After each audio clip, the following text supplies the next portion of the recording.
सारे बच्चे एग्ज़ाम्स के टाइम में पढ़ना शुरू करते हैं। लाइक उनका जब एग्ज़ाम शुरू होता है तो 1 हफ़्ता पहले, 1 महीना पहले, 15 दिन पहले ऐसे ही पढ़ना शुरू करते हैं। लेकिन आप किसी ऐसे बच्चे को जानते हैं जिसने एग्ज़ाम शुरू होने के पहले भी पढ़ा हो, लेकिन फिर भी वो एग्ज़ाम शुरू होने के पहले ऐसे पढ़ता है जैसे उसने साल भर कोई मेहनत नहीं की।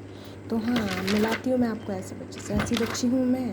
मेरा पता है जब भी कोई भी सेमेस्टर या क्लास शुरू होता है तो मैं ऐसा प्रैक्टिस करती हूँ कि मैं इस बार टाइमली पढ़ूँगी, डेली पढ़ूँगी, ऐसा करूँगी वैसे। लेकिन जब आप स्टार्टिंग में पढ़ते हो, आप फ्रीली पढ़ते हो तो आप सब कुछ पढ़ना चाहते हो। उस सब कुछ की वजह से आपका दिमाग एकदम स्टॉप हो जाता है, फिर आपका मन ही नहीं करता पढ़ने का। और यही जब आप एग्ज़ाम के टाइम पढ़ते हो तो आप लिमिटेड पढ़ते हो और फर्स्ट जल्दी जल्दी आप अपना कोर्स कंप्लीट करना चाहते हो।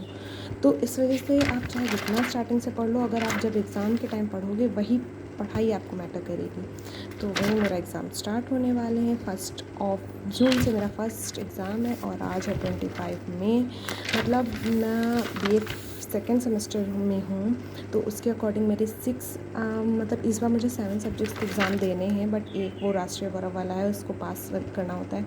उसी की बेसिस पे आपको ग्रेजुएशन की डिग्री मिलती है, तो उसका हम बाद में देखेंगे। उसके अलावा मेरे 6 सब्जेक्ट्स हैं और 6 सब्जेक्ट्स में मेरा मेजर 1 इंग्लिश है, मेजर 2 मैथ्स है और माइनर पॉलिटिकल साइंस है, प्लस वीसी जिसमें मैंने लैंग्वेज एंड कम्युनिकेशन लिया है। तो इंग्लिश और पॉलिटिकल साइंस में बहुत सारा गैप मिला है मैं, तो उसमें हम कर लेंगे। प्लस हमारा ऑब्जेक्टिव एग्ज़ाम है तो वो स्कोर किया जा सकता है।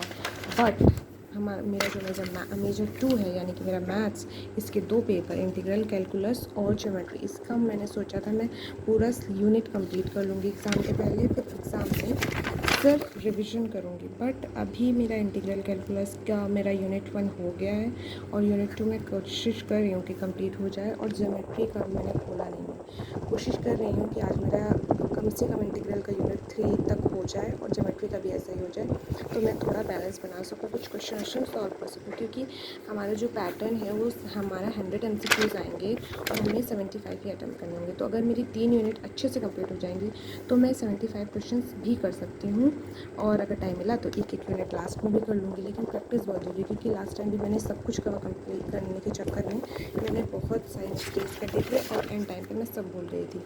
तो वही है, यूनिट 1 मेरा इंटीग्रल्स का हो गया है, इंटीग्रल कैलकुलस का, और यूनिट 2 मैं कोशिश कर रही हूँ कि आज कंप्लीट हो जाए और फिर यूनिट 3 पे आते हैं। तब तक के लिए बाय बाय।